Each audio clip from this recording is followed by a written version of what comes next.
عزیزانو دا ستاسو انجیل عیسی علیه السلام باندې کومه ژبه کې نازله په خدای نه عیسایانو ته خپل کتاب د ژبې پته شته نه یهودو ته پته شته نه یهودو ته پته شته نه عیسایانو ته پته شته چې دا انجیل کومه ژبه کې او تورات دا کومه ژبه کې ځکه د هر صدای ځان له مستقل انجیل دی دا اوس کوم نوې ایډیشن یو وشتمه د پار راوسته دا شلم انجیل دی دا سیم انجیل او په دې شلو انجیلونو کې 100% دي د دو انجیلونو کې یو بل سره متلیکل یو بل سره موافقت نشته او قران چې سعودي عرب کې وي او کدلته وي او انډونیشیا کې وي او امریکا کې وي او افریقا کې وي قران د هغه ځای په ماغه کوم چې ناقای جمعات کې پروت دی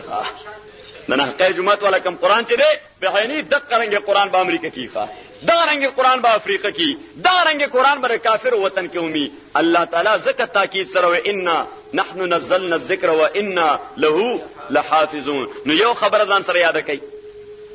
چې قران کریم اولا د الله کلام دی او بیا کتاب دی او یوصل درې کتابونه یوصل درې او دویم قرآن کریم لکه د نور کتابونو غوندې نظام زندگی او لایحه عمل دی کوډیفاید لا دا یا د قانون ماخذ دی تورات هم د قانون ماخذو انجیل هم د قانون ماخذو دستور او نظام زندگی خو قرآن کریم دې سره سره د پیغمبر علیه الصلاۃ والسلام معجزه هم ده څه شه دی تورات دستور العمل د خدا د موسی علیه السلام معجزه نه ده انجیل نظام زندگی د خدا د عیسی علیہ السلام معجزه نه ده زبور نظام حیات ته خدا د داوود علیہ السلام معجزه نه ده او قران کریم دا نظام حیات ته او د رسول پاک صلی الله علیه وسلم معجزه ده او تاسو به دا څنګه نو ما طرف ته ګورئ جناب رسول الله صلی الله علیه وسلم فرمایل چې اوتیتو مثل ما اوتی الانبیاء من قبل ما ته هم هغه شیونه راکړې شوي دي چې زمان وړاندې ټولو انبیاءو ته څومره ورکړې شوي انبیاءو ته څومره معجزې ورکړې شوي ما ته هغه ټولو نه په یوازې ځان زیاتې راکړې شوي جی جلال سیوطي کتاب لیکلی 2 جلد الخصائص الکبرى بیهقي کتاب لیکلی دلائل النبوه دا کتابونه راوالی د نبی علیه الصلاۃ والسلام مشاهده معجزې 1.5 دین زیاته دا علماء را جمع کړي دي په سند متصل باندې سند لکه مشاهده معجزه موسی علیہ الصلات والسلام اصحاب میدان تو غرذول سشبت جوړ شي اجدها دا لاس به ترختن نه است د نور نه چمکیله براوته عیسی علیہ الصلات والسلام په اکمه باندې لاس براخ کستګه به بینا شي صالح علیہ السلام ګټ توجه کړ هغه او چاودو یو بلار به او خطر او ترې تصویر شي معجزه تصویر شي معجزه اوس نبی کریم علیہ الصلات والسلام دا معجزې بے شمار ورکړې شوی قدم قدم زال مستقل معجزه صاحب د بردی فرمایي چې جاءت لدعوته الاشجار ساجدة جاءت لدعوته الاشجار ساجدة تمشي الیه علی ساق بلا قدمی ابن مسعود فرمایي رضی الله تعالی عنہ مسخوتن منذ شو رسول الله علیه الصلاۃ والسلام سره پړې مبارک راوغسته امسا میرا واغستا جناب رسول الله صلی الله علیه وسلم ما تو تعالی ابن ام عبد ابن مسعود ما سر رضا مدینه منوره نه بهر وته سو میله بهر لاړو جی هغه ځای ته چې رسول ډیر زیات مخلوق ناشته سارا کې ډیر کافی مخلوق ناشته حدیث د ليله الجن ورته مونږ وایو ښا د پیریانو شپې والا حدیث ابن مسعود رضی الله تعالی عنہ فرمایي چې جناب رسول الله صلی الله علیه وسلم مان یو دایره را چا پیر کړ رسول پاک صلی الله علیه وسلم مان یو دا او ماته ابن مسعود دا ټول جنات دي نن شپه ما دوی سره اپوینټمنټ چې زبر اعظم تاسو ته بیان وکوم دوی را جمع شوي ډېر لري لري نه جلسان د پیریانو جلسیان دي زبر دوی ته الله توحید او د الله دین باندې خبره کوم خو ګوره دوی اسې فطرتن شریان ونی دي نو کدا شریان تعالی خواته را دین دي سرکل نه بده بارو باسي خو سرکل نه ته بار موزه دایره ته دین رانو دي اوس ابن مسعود وای چې واقعي براتل بلاګان براله او چې دې کرخه تمورسل بسلته برې کولګو ما ته ډیر رغبتونه راکول چې ترا بادشاہ مونږ به تعالی دا شی درکو دا شی بدرکو دا شی بدرکو وې ما چې ما ته رسول پاک ویل دنه بار بنوځه دغه ابن مسعود فرمایي رضی الله تعالی عنہ چې یو وار نبی کریم صلی الله علیه وسلم ځان سره واغستم ساران بهر لاړو ابن مسعود وایي چې نبی کریم صلی الله علیه وسلم به تقاضې ته دومره لري ته حتی لا يراه احد چې بیا به چا نظر په نه لګېدو وې مدینه منورې نه یو څنګه ته ووتو هغه ځای چې ته ونه نه وه جاړې نه وې پناه او کنده نه وه ورنه حضور پاک صلی الله علیه وسلم به ډېر پناه کېناسته تقاضې دپاره وې داسې د کیکر یو ونه هلته ولاړه ده خو خواره غوندې ده پاڼې کمزوري دي یو هلته لرې ولاړه ده چې یوازې په یوې ونې باندې پیغمبر علیه السلام ځان پناه کولی نشو ابن مسعود فرمای دی یوه ته دی ګوتبانه اشاره وکړه دی بل ته دی ګوتبانه اشاره وکړه دا دواړه ونه را روان شي یو ځای تراجم شي رسول پاک صلی الله علیه وسلم د دې پناه کې لاست او چې کله تقاضې نه فارغ شو به دې ته اشاره وکړه د یو داسې لاله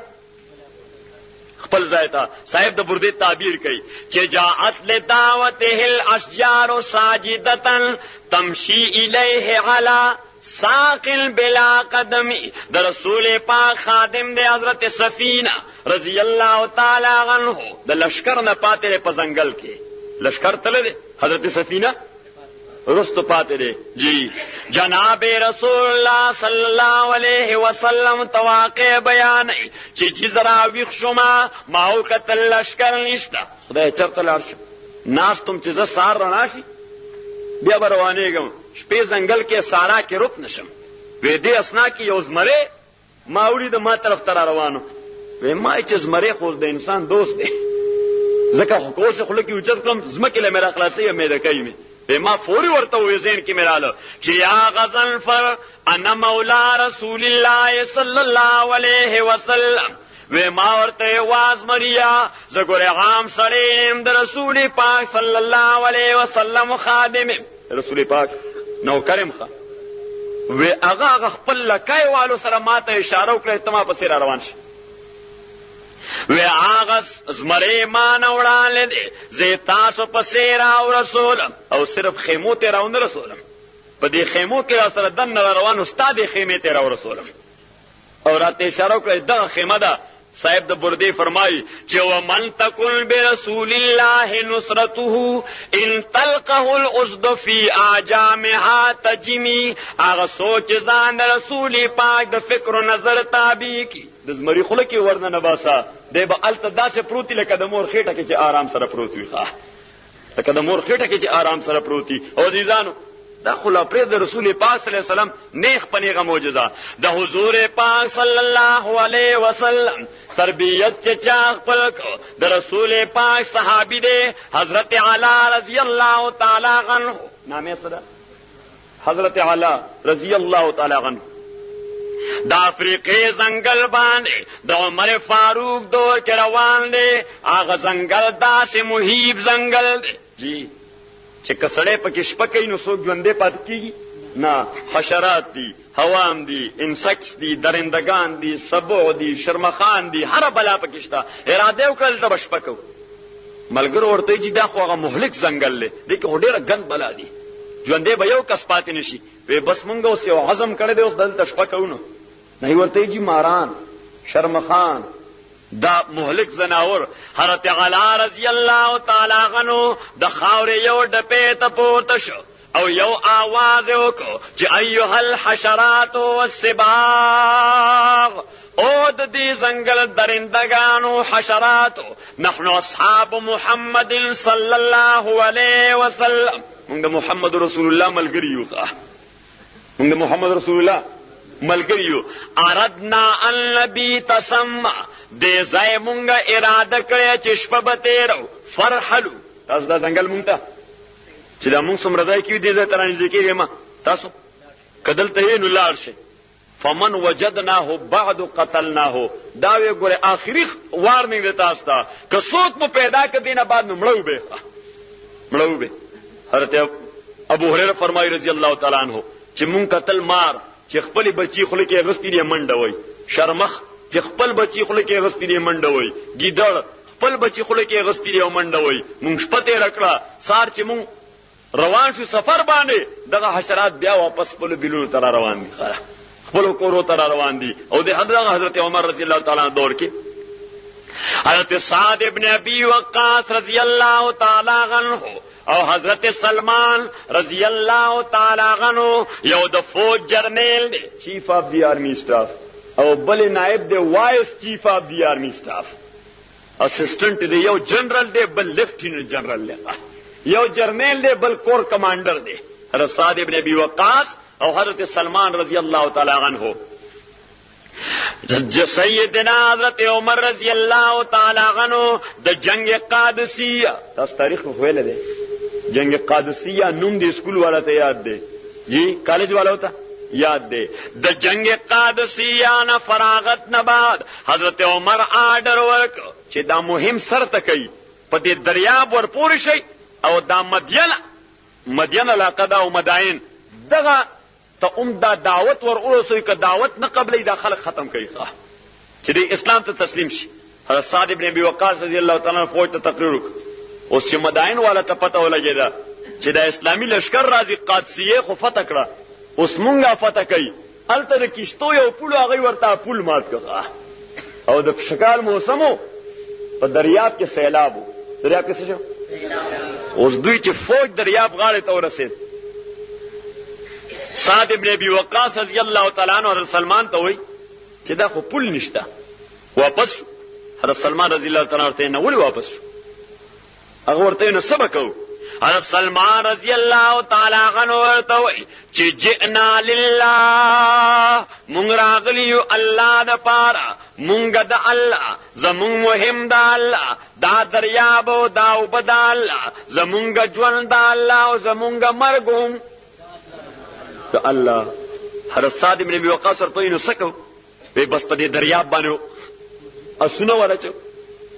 او ته جرنیل رستا اس بوړان دی، او زه سره وایسم نه زما در پسې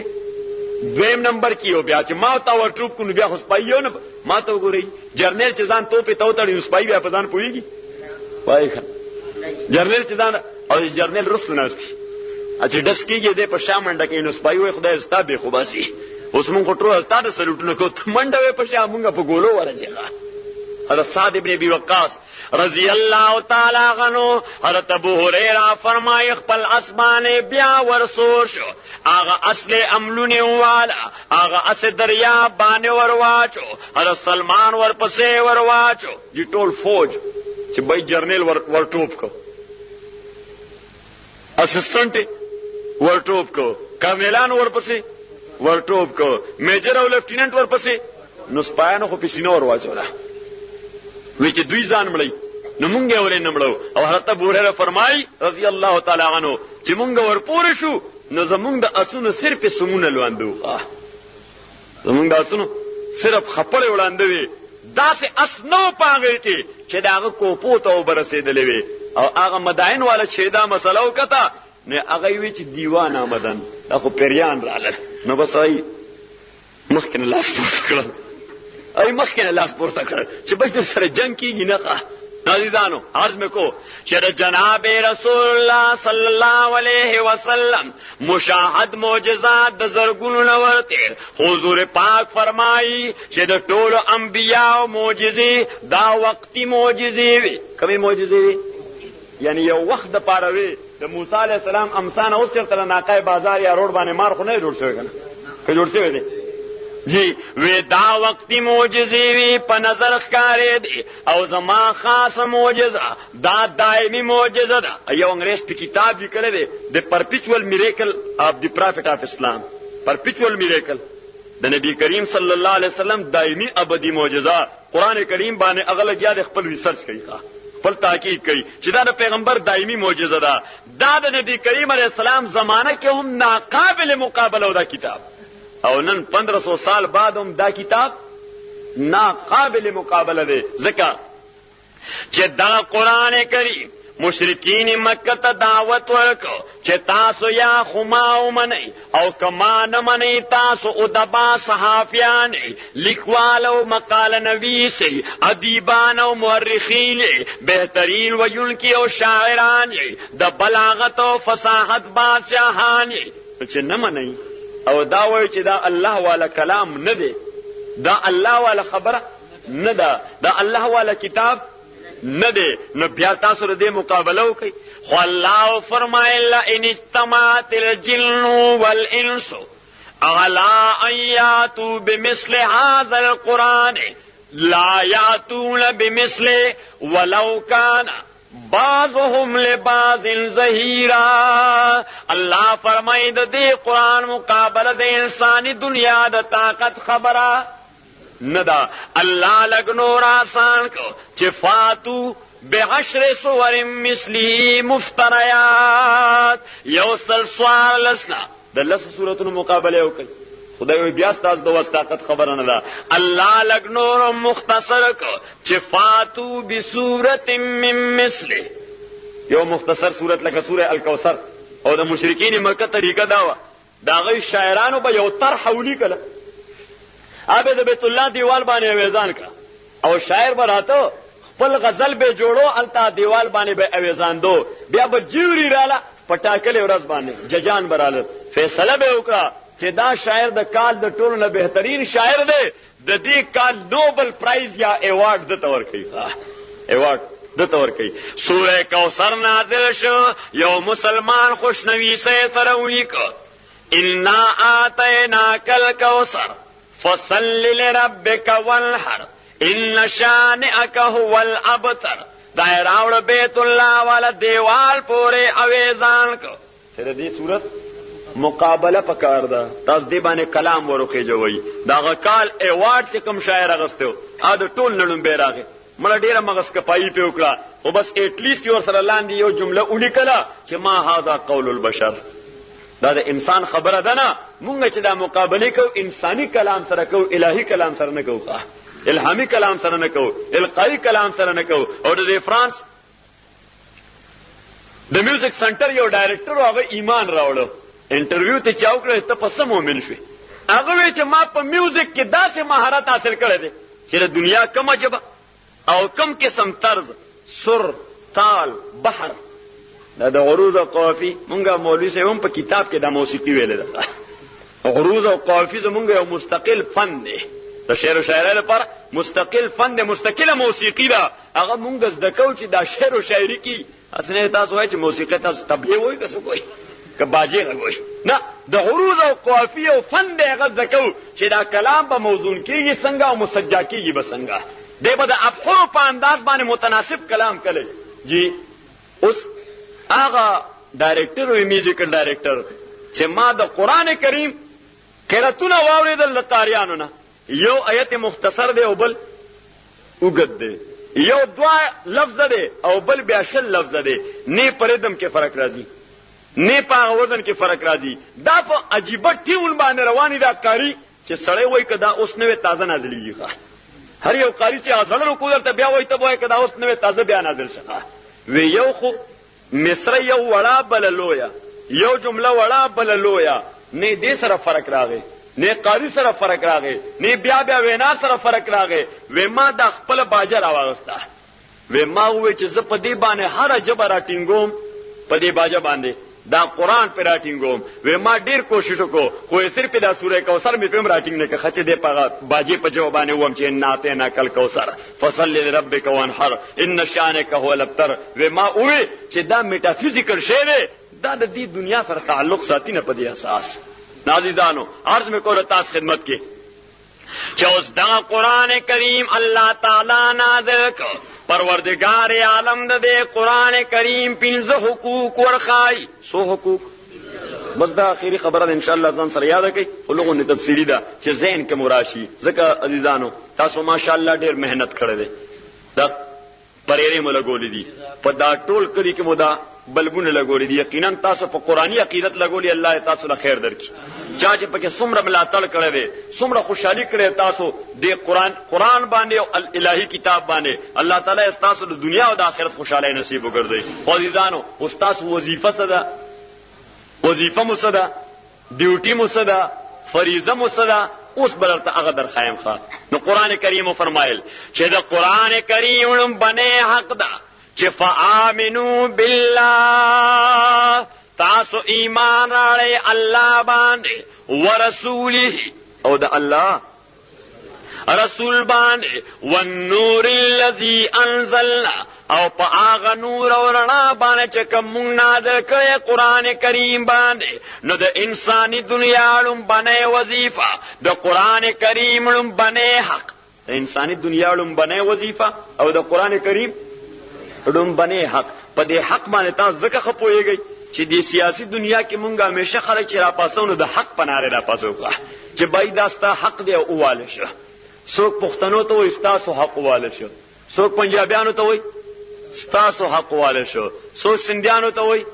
ستاسو حق واله شو، او څوک بلوچیانو ته وایي ستاسو حق واله شو، او ځان ته وایي چې مونږ قام پرست خلک یو. خبره قومیت یو محترم شی دی، قومیت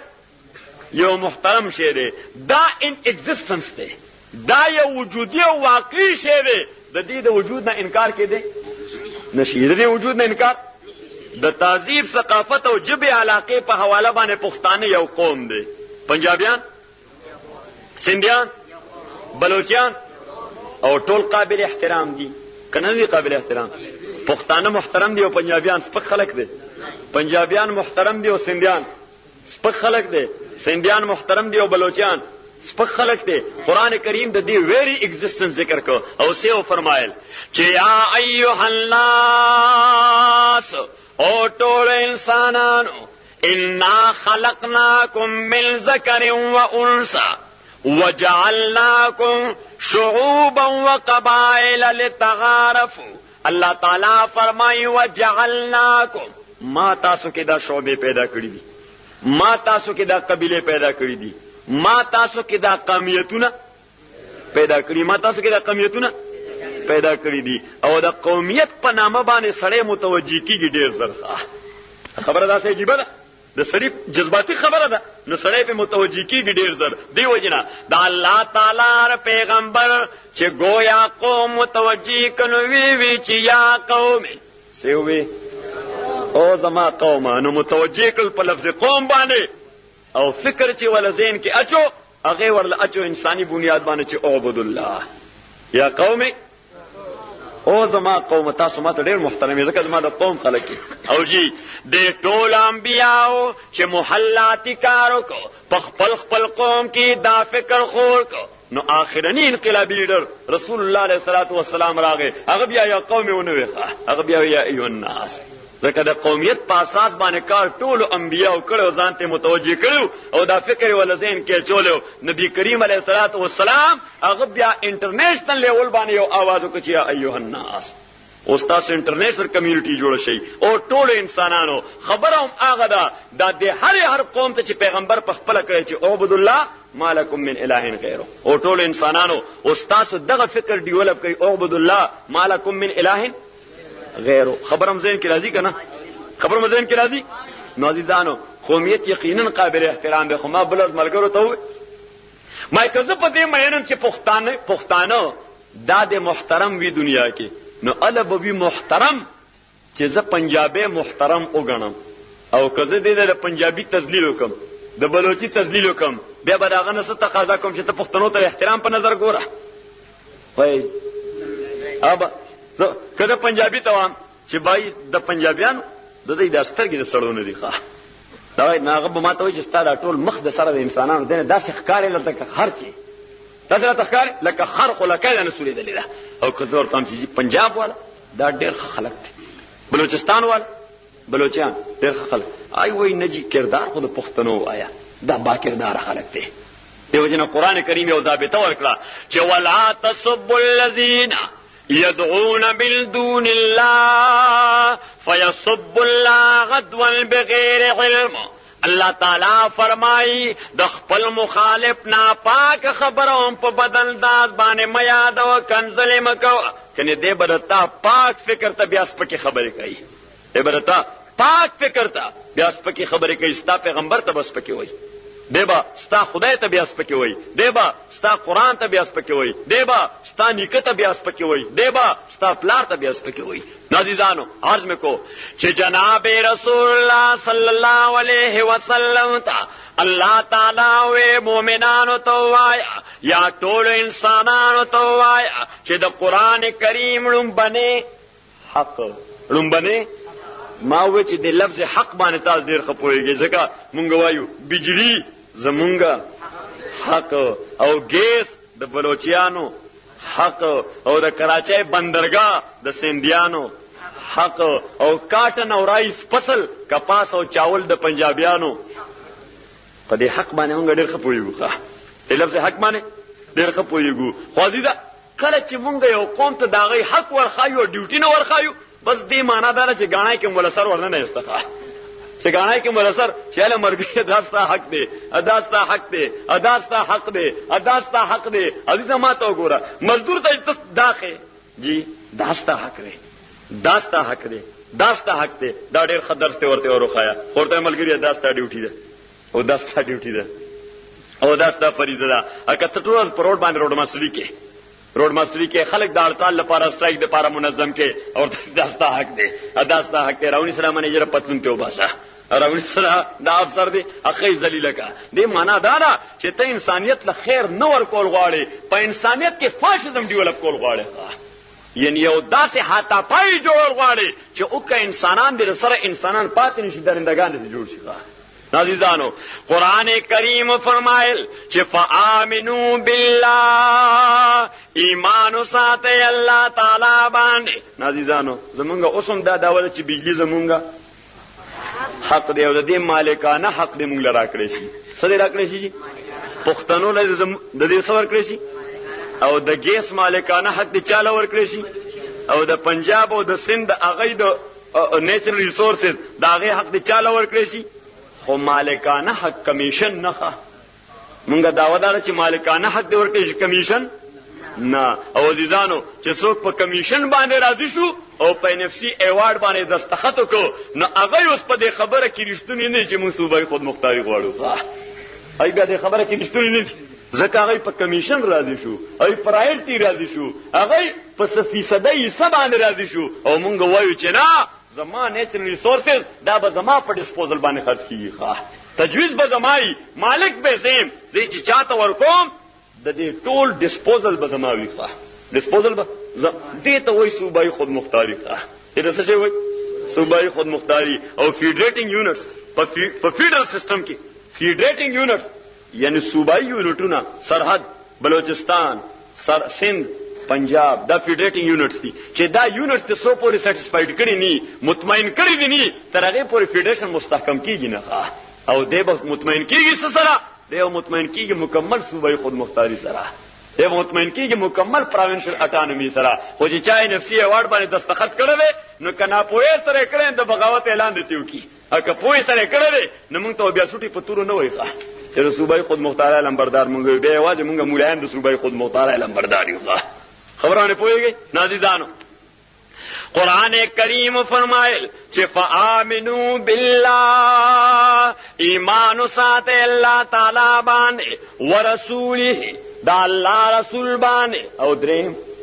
والنور الذي انزلنا فاغ نور او قرآن چې کوم نازل کړی دی قرآن باندې نو دا د قرآن لومبنه حق او د انسانانو لومبنه فریضه ده چې دوی په قرآن باندې څه ساتي ایمان قرآن باندې څه ساتي مونږ په ایمان نه وړې ټول وای الحمدلله او بس جی ایمان مرانه خبره ختم شو نه سړی چې سلورم پاس کې پنځم کې داخله کړي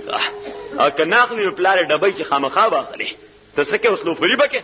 ته څه کې اوس پټېږي با پنځم کې به داخله اخلي نو الله تعالی فرمایل چې ایمان نه بعد تا دیم وظیفه د قران دیم ډیمان د قران کریم دیم مطالبه الف لام میم اول لازم مومن د پاره ذالک الکتاب ذکر د قران کریم دا اول لازم مومن د پاره ذکر د دې کتاب دا. قران کریم فرمایل چې الرحمن علم القرآن خلق الانسان علمه البیان. رحمان خدای دی چې د قرآن تعلیم ورکړی دی، انسان پیدا کړی دی، د جبه کې وینا والا طاقت چولې دی. نو اوس ما ته وګورئ خبره خدا سے پکارو چې الرحمن خلق الانسان علمه البیان ثم علمه القرآن. رحمان هغه خدای دی چې اول انسان پیدا ک، بیا ول جبه گویا کړه او بیا ورته قرآن ور اخود. خدای داسې ونه وي د انسان د پیدایش نه، د جبه د گویا نه، د جبه چالو کې دوړه د دې دواړو نه د قران کریم تعلیم وړاندې ذکر کو چې الرحمن علم القرآن خلق الانسان. نو لومبه خدای مونږ ته قرآن خولې به رستو پیدا کړی، کړمبه مونږ پیدا شو، بیا مو جبه گویا شو، بیا غي نه پس مو قرآن زده کو. نو عزیزانو اوس مفسرین کرام وایي چې الله تعالی مجموعی احسانات خپل ذکر کوي، خو مونږ وایو چې نه مجموعی احسانات نه ذکر کوي. یو نقطه پکې دا حکیم خدای کلام د حکمت نه خالی نه دی. الرحمن علم القرآن تعلیم د قرآن د انسان پیدایش نه وړاندې کو کأن الانسان خلق لأن يتعلم القرآن وأن انسانیته لا تتكامل الا بالقرآن.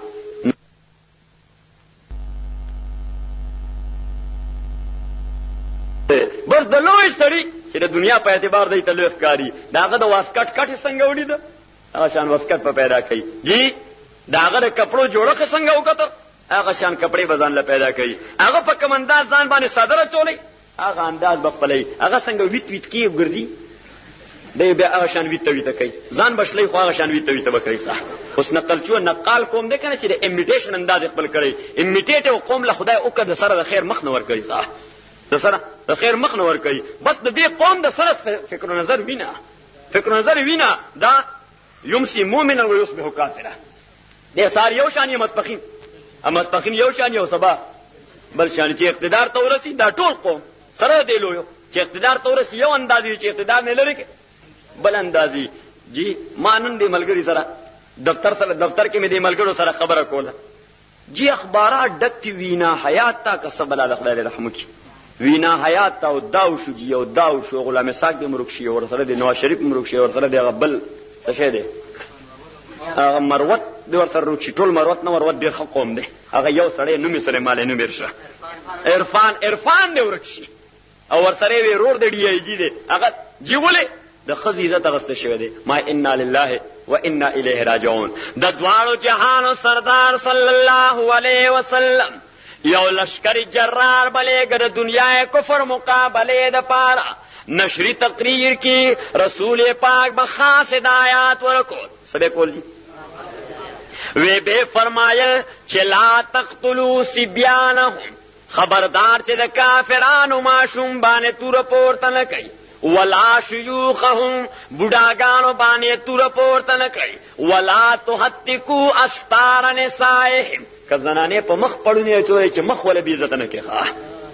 چې مخ نه ولا پړونه لرنه کوي. او دغه ملک ماوي روزانه په دغه ملک کې د غریبانو میندې او خويندې وډیراو جاګیردار هغه د خپل شیطانی هوس شکار کوي او دغه عزتونه لوټ کوي. کومګه پرول د غریب پلور باندې لک په دې وګ مسپګه ګرځیدلې وي او لک سیاستدانانو او د سماج او د سماجی اصلاح علمبردارو او لوی خلکو هغه ویل چې دا د حوالور کده غریب کور کې پیدا ده محترمه دومره ده لکه د سردار کور کې پیدا لور. نو مینن با وینا حیات والا معامله په نظر نه راتله. خوازیدا د ملک د غریب عزت چلوټ کیږي، دا غي عزت نه ده، دا غي عزت نه ده. او دې باندې خدای سابقه اقوام هلاک کړل. ماته وګورئ جی جناب رسول الله صلی الله علیه وسلم د بنی مخزوم د سردار د فاطمه غلای کړی ده. بنی مخزوم یو لوی قبیله ده، دا غي سردار دی، دا غ لور ده، نامه څه ده فاطمه. غلای کړی ده مقدم رسول پاک تعالی صلی الله علیه وسلم. جناب رسول الله صلی الله علیه وسلم د ټیسټمنټي سټیټمنټس اوریدون بعد د بیان های شهادت نه بعد فیصله وکړه چې دا زنانه بیا حاضر کړي دینه بلاس کټ کو جی اوس د قبیله خلک یو بایدا خو زمون پوزه پرې کیږي یو قوامه خزه هم نه ده اسې هم چې قبیله کې څوک بدنام شي نو ټوله قبیله په بیا یادېږي کله چې په یو سړي بدنام شي نو بیا ټول کله یادېږي که نه یادېږي خدای مکه که ناقای کې یو سړي خدای مکه بیا خدای مکه ناقای کې یو سړي میلمه ته بېغیرتي وکړه او د میلمه اکرام یې ونه کړه د میلمه اکرام یې او هغه میلمه دا زما غوندې مو پټ وي چې ناقای وات مړه میلمه ته د سړي په نظر باندې نه ګوري جی اوس چې ما غوندې مو پټ وي چې هر ځای لوډ سپیکر ته ولاړي چېرته لوډ سپیکر ته ولاړې بس یوه خبره کوي بس ناقای والا بیا دا خبره کافي ده چې دی بیا څوک ځان صفا کوي ټوله صوبه خبرې جی اوس هغه یو سړي بد کرداره د وجې چې هغه بې خوندي کړې ده دا ټوله ناقای به بدنامه وي که نه وي بدنامه چې کوم ځای به یو سړی چاته وایي زه ناقای یم ښه ته ناقای بس دی به پوهېږي زه ته هم چا ویلې چې دی مېلمه ته سړي په نظر نه ګوري ځکه بدنامي یو عجیبه شی دی بیډ ریپوټیشن هغه یې وی که دا لاس پرېښه د سردار د لور ټوله دنیا کې مو پوزه پرې کېږي خو چې چاته و چې مونږ مخزومیین یو مخزومیین یې ستاسو سرداران ټول غلاګر دي ښځې هم ټولې غلاګرې دي جی وی څه وکړو چا مشوره ورکړه چې د رسول الله علیه الصلاة والسلام خادم دی اسامه ابن زید رضی الله تعالی عنه حضور پاک له روټۍ پخوي د سفر خدمتګار دی لنګري مطبخي دی او حضور پاک په ډېر مین دی خبرې نه غورځوي هغه ته ورشئ د هغې اپروچ ورته وکړئ سفارش ولا راولئ څه شی راولئ جناب رسول الله صلی الله علیه وسلم د پاره حضرت اسامه لاړل هغه ته تفصیلونه وی یره چې ته مونږ سره لکه رسول پاک صلی الله علیه وسلم لاړ نشي نو دا بادي سړی لکه زما غوندې ساده یي لکه ما غوندې ساده یي بعض اوقات ما ته ورځ چاوي ته چې مونږ سره تانې ته لږ لاړ نشي نو ما لکه زه به تانې والا ته هم چې دا ملګري درنه د کار چې وي نو هغه چې څه ممکنه جایز طریقه کېدی شي نو هغه وی نه چې ته مونږ سره لاړ شي اوس ما هم سره د پوهې د حماقت نه کار واغسته تپوس مې درنو که بهی څه شل دی پخره سور شوی که پخره سوار شوی که خر هم پوږه کړی مسله هم کړې ده ورسره لاړم مړه چې لاړم ایس ایچ او صاحب خو ډېر محترم سړی و ډېر احترام یې قاضي صاحب کېنئ جي اوس چای الله فلانې ډینګلې ده ایس ایچ او صاحب کور ته لاړ هغه محرر ما نه تپوس کې قاضي صاحب څنګه راغلی ما ورته یاره دا ملګري دي دوی راغلي و راپسې نو هغه محرر ما ته وایي چې دننه راځه تا سره خبره کوم نو ما ته ته څه کې ایس ایچ او صاحب ته وایه نو ما یو که نه دوی راپسې راغلي نو وی دا څوک دي ما مړه خو وایي چې مونږ د دغه خواته کلی دی سیند غاړې سره ما وایي چې د دې کلي او ته راسره لاړ شې نو باید دلته به څوک نه پېژني چې ما پسې رالل نو هغه راته وایي چې زه ایس ایچ او صاحب ته به زه ووایم خو څه پې کول غواړې ما دی څوک چې دی دی وایي چې ریمانډ یې وانخلي بس چې ریمانډ یې وانخلي ځکه ما تا دی چې ریمانډ اخلي خو سر پې لاندې کوئ خپې بیا باندې کوئ نه شپې ورسره بیا بل عمل کوئ نو ما بس دغه ریمانډ نه اخلاص کوي نو وی ته زه جي ته ایس ایچ او صاحب ته م ووایه نو ما یې ته ولې ما په پته پوه که ویره چې خو نه یې بد ښکاري ما یې ولې نه ما ته دا خدای بېخ وباسه دا خو داسې د هلکانو خباست یې کړی دی په دې کې مونږ نیولی دی ښه ریپورټ پې شوی داسې کن ما وی یا الله اوس زه څه سنډاره باندې خپل اوس د دې محرر نظر کې به زه ذلیل ښکاره شوی او چې ایس ایچ او ته پته ولګي چې او خدای دې ورک کله جمعې پر ورځ خو چې مونږ تا ته مخامخ ناست یو کله جاړو کله خاندو خدای دې رک ته په دې ګن کې سفارش له راغلی نو ما ورته ملګري بس د دقه هم چې راړم که ریمانډ یې اخلئ که سر پې لاندې کوئ که باندې کوئ پې چې څه هم ورسره خوښه یا ورسره وکئ ما ځاسې خطا شم بې رغبتۍ کې رالم عزیزانو اسامه ابن زید رضی الله تعالی عنه د مروت په خاطر باندې دې کسانو سره را روان شو راغی رسول الله علیه الصلاة والسلام وکتو اوس چې د چا کیس وي چا سره او هغوی سره څوک ستا دوست راشي نو معنا دا ده چې خو د سفارش کې به راغلی دی متعلق به درته وایي جناب رسول الله صلی الله علیه وسلم فورا اسامه ته وایي یا اسامه اتتشفع فی حد من حدود الله اسامه د خدای د قانون باب کې تمہاره سفارش کې راغلی ای کې سفارش وکم او ورته وایي چې فوالله لو سرقت فاطمه بنت محمد اغاظها الله لقطعت يدها ودا خود بني مخزوم قبيله د سردار لور ده فاطمه نامه ده زما خپل لور ده د پیغمبر لور فاطمه رضی الله تعالی عنها کدا غلا اغه هم کړه الله دې پناه ورکی نو ما باغې نوم لاسو او ورته چې اسامه انما هلك من كان قبلكم اذا سرق فيهم الضعيف تركوه واذا سرق فيهم الشريف تركوه واذا سرق فيهم الضعيف قطعوه. د تاسو نړوان د امتونه الله زکه هلاکل چې دا غي د قانون پیمانه دورنګي وي ک کمزوري او پکې جرم وکړو ناغه معاف کوونه او ک نواب پکې وکړو هغه د پاره د قانون گرفت او د قانون مؤاخذه نه و. ما ته وګورئ جی دالته په دې لار کې مړ وش د خګوري ځان پوي کې قانون باندې دې لار کې مړ وش. موږ ورته شریعت کې قسامت وو شریعت کې قسامت ورته وو چې سلويخ کور چا پیرا دا به حکومت انوال کوي په تفتیش کې او ټول له قسمونه ور کوي چې تاسو خپل قسم نه مو دا قتل کړی دی نه په دې قتل کې دوه وخت باندې خبر یې نه مو دې قتل کې څوک لیدلی دي نه مو ور سره مشوره شته نه د چا نه واقف یې دا مړ چا کړی دی. دې ته موږ قسامت وو. قانون کې هم خلک انوال کوي کنه انوال کوي وای شامل تفتیش کړل اوس ګمنام مړ چوشي او ته پکې کسان شامل تفتیش کې په دې ملک کې تاریخ څوک ملک خو هغه با اثرې داغه خلاف اف آی آر درج کا هغه شامل تفتیش کوي نه کني اوس ما ته وګورئ ستا ډیوټي دا ده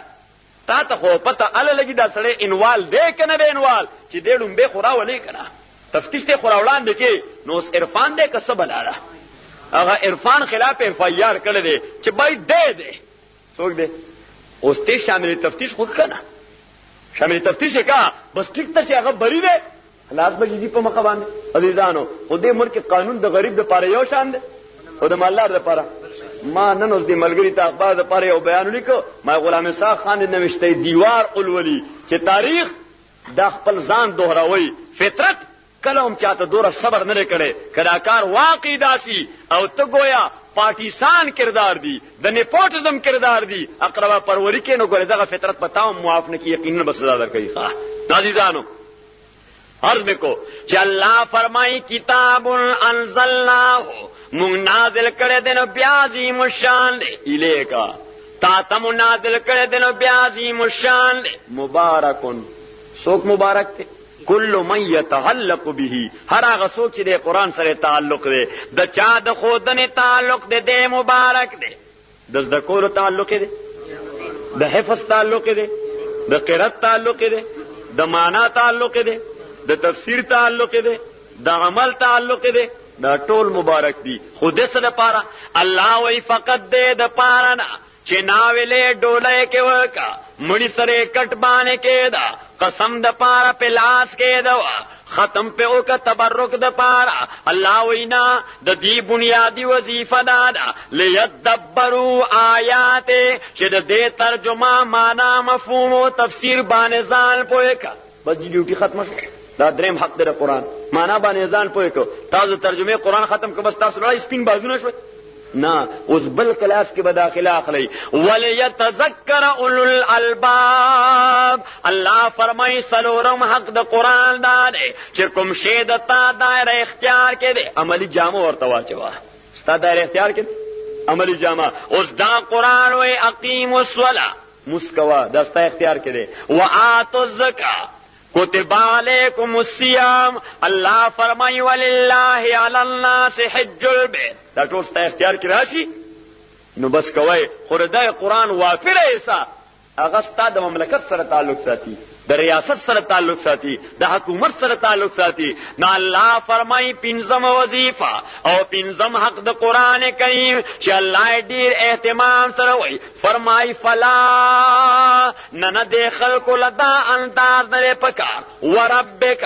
زمارستا پر ربان قسم ولا یؤمنون دا خلق ترغی مؤمنان ندی خلق ترغی حتی یحکموک فی ما شجر بینهم چې ترسو پوره ته د خپل تنازع جګړو حاکم لګرځولې د تا د قانون مطابق باندې خپل فیصلې نه دي کړې نظام معیشت او سیاست دا استاد راوړي قران او راوړي شریعت په اساس استوار کړي نه دي. صحابه کرام رضوان الله تعالی علیهم اجمعین خود نته جوړا پر اوروں کے رابر بن گئے. کیا نظر تھی جس نے مردوں کو مسیحا کر دیا. جی د جناب رسول الله صلی الله علیه وسلم صحابه دغه نظام عملی کو پتام دنیا حکمرانان شو دنیا ته یو داسې بے نظیر نظام حکومت ورک جی انګریزان تسلیمي چې عمر فاروق رضی الله تعالی عنہ کم نظام حکومت دنیا ته خودل دی دا د دنیا د ټولو نه بهترین هغه نظام چې د شاهنشاهیت او د جمهوریت حسین امتزاج دی د شاهنشاهیت او د جمهوریت حسین امتزاج دی او هغه وایي چې د بهترین حکومت مثال کور کې نو چا د حکومت پور کې د حضرت عمر رضی الله تعالی عنہ سیدنا عمر فاروق رضی الله تعالی عنہ بر سر منبر ولاړ دی او تقریر کوي بیان کوي یو سړی پاسه وی محیا عمر مکه وسړی موږ تقریر اورته وله وی دا تا چې کوم قمیص چوره دی دا د دو یمنی صادرونه جوړ دی د غنیمت مال کې زمام یو صادری صدا اوستا یو صادر خدا قمیص خو دو صادر نه جوړ دی دا دیم چرته نه راغی تازان لاغستره ایکسترا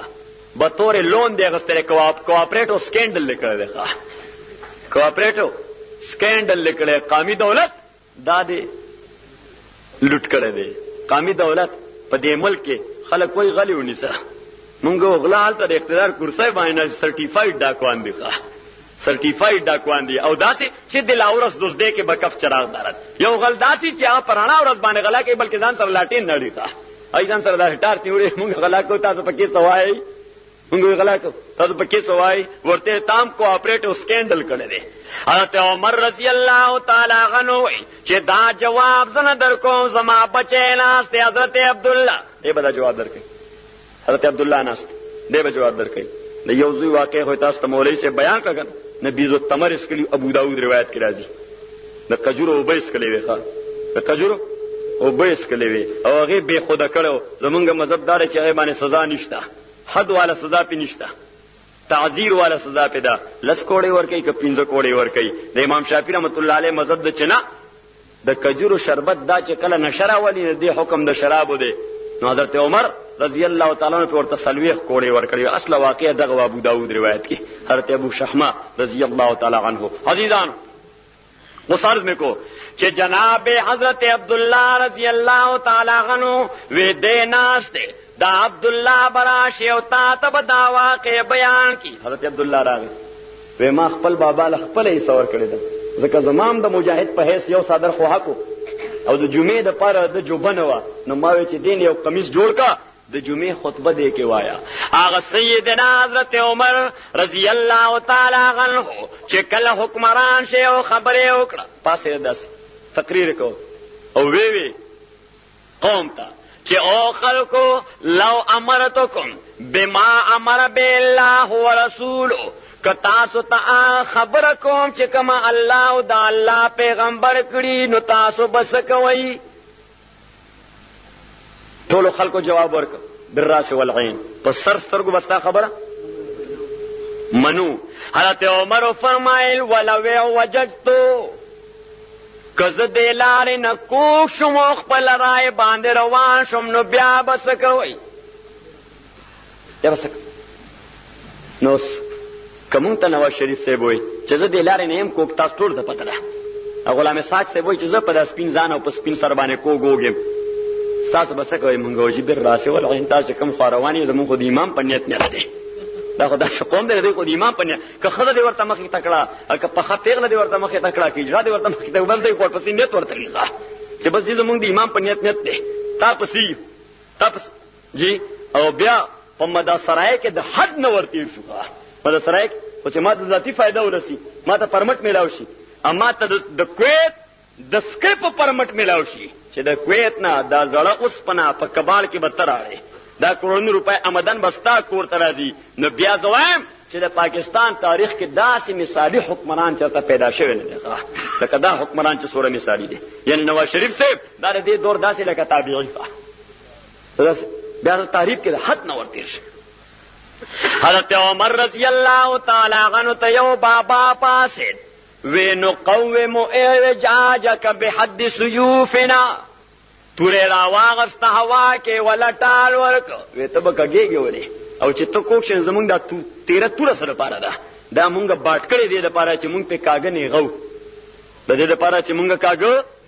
نه غو. حضرت عمر رضی الله تعالی عنہ نه په ایم پی او سوله کې نه د تحفظ امن عامه د آرډیننس لاندې نه دا چې امن عامه ته خطر ده نه جیل ته بوزي کور کې نظر بند کړي نه وکړه دا کار را کوس شرا منډه کړه بابا ځان سر را جوخ کو دا شونډو باندې خپل کو وی الحمدلله الذي جعل في رعيه عمر من يقوم اعوجاجه بحد سيوفهم. یا الله تما باندې څومره مهربانه ما رعیت کې داسې جاندار خلک پیدا کړی دي چې کزه کېږم ما په توره باندې نه غي ښه کزه کېږم ای می توره باندې نه غي. هغه عمر فاروق رضی الله تعالی عنہ 12 کال مسلسل حکومت کې سالم شپکل آرام کړل نه دی. د ورځې حکومت او عدالت کې یو د شپې را پاسي جی پتام خار کې ګرځي د خار نه بهر ساراونو ته ځي باندو باندې ګرځي आवाज کوي یا سکان الدور او د دې کورونو مالکانو کچاته دا غویک ملاو شوی نو مرد تاسو خادم دی تورش په باندې تاسو کوڅه کې ولاړ دی. مطالبه ته وکړي د 12 کال ژوند په اخرنی وخت باندې حضرت عمر یو ورځ ټول شپه وګرځید د تهجد وخت کې جمعه ته واپس راغی. حضرت عمر رضی الله تعالی عنہ طریقه دا وا چې تهجد نه لګوان د به جمعه کې سره لګو لګ آرام به وکړو بیا به تهجد تر پاسې دو او چې تهجد نو فارغې دو مؤذن به بانګ کړو بیا به سار مانځ ته انتظار کې ناست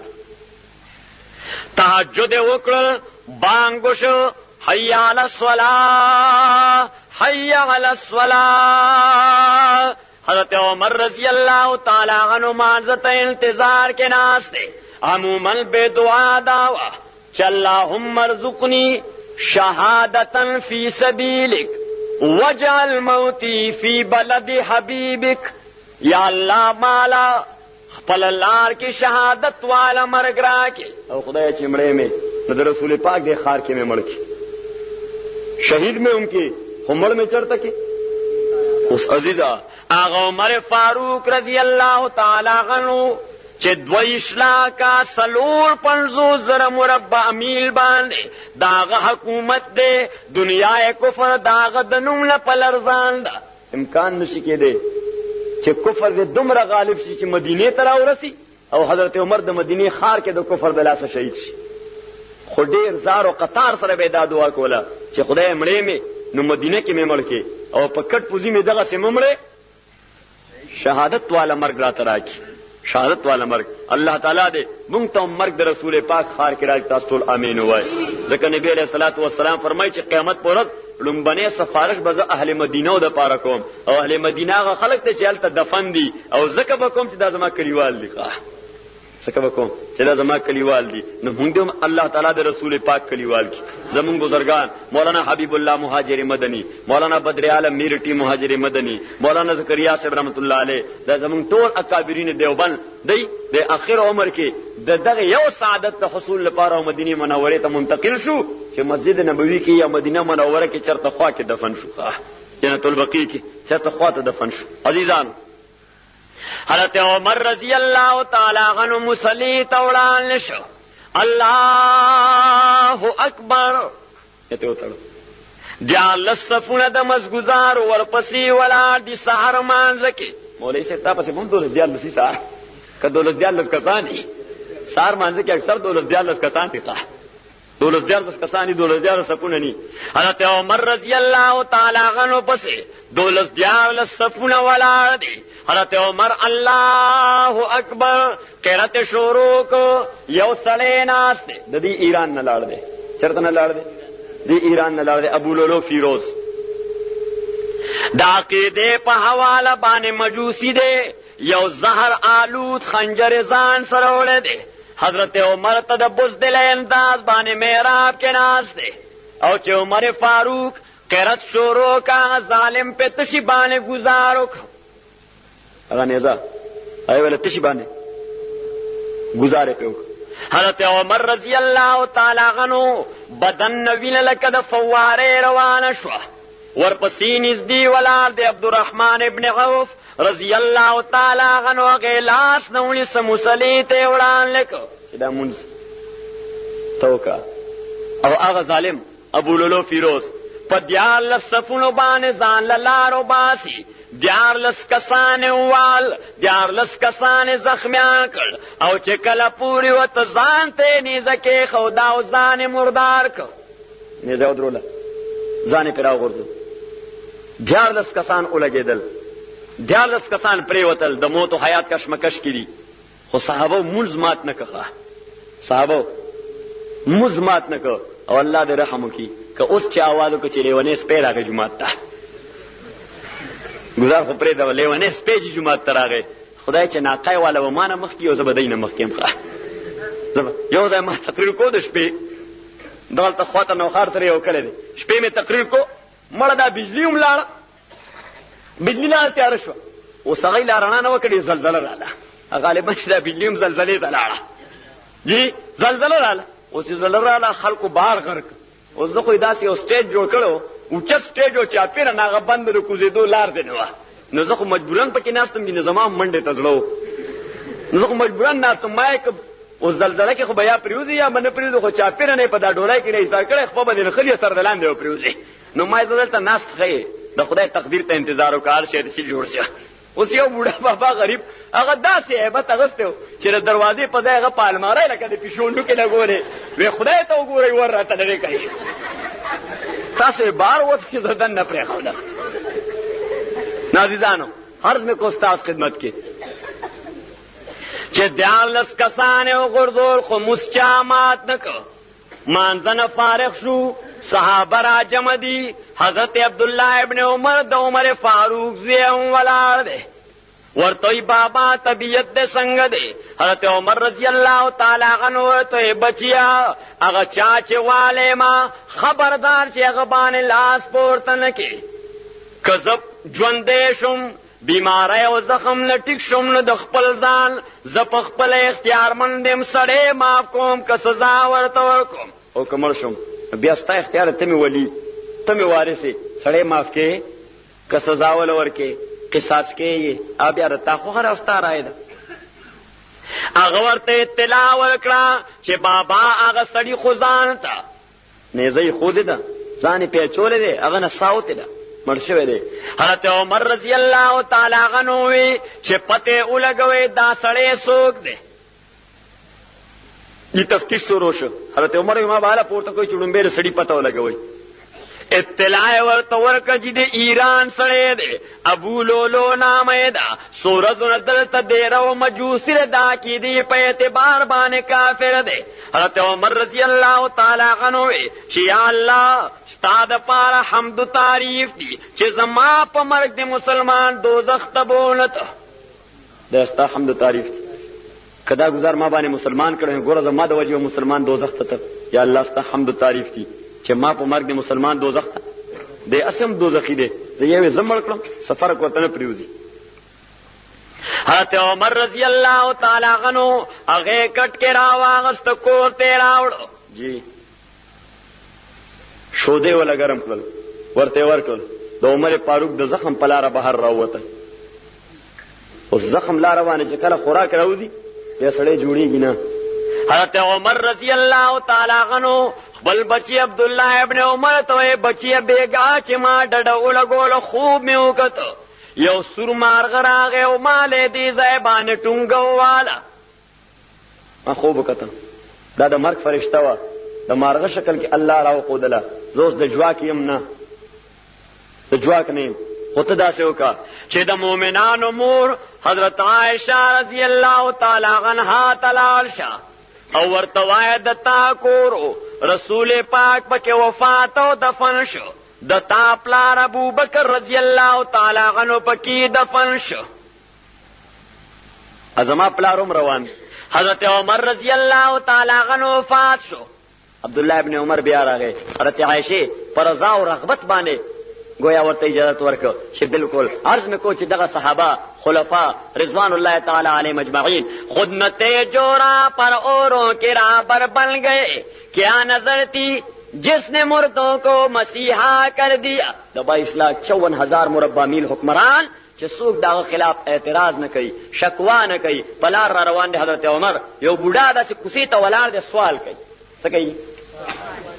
سوال کوي بوډا. جام ورسره دی، کنډول ورسره دی، دروازه ټکوي. حضرت عمر راغی، داسې لاس نه ونیسه، وی ما هذا الهوان. دا سره سوال شروع کړی دی. دا ولې سوال کوي؟ او ورته چې زه یهودي یم، ما باندې د حکومت طرف نه ټیکس دی،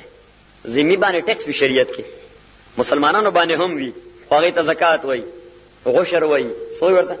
زکات وایي، غشر وایي، نذور واجبه وایي، صدقة الفطر وایي، فدیه د صوم وایي، بلا ډېر شی جزیې دي مسلمانانو باندې چې نومونه یې بدل دي شرعي. او د دې بدله کې چونکې دغه ریاست کافر ته هم پروټیکشن ورکوي، او ریاست خو هم زما ستا چندو باندې چلېږي. ریاست خپلې پیسې خو جوړوي نه که نه.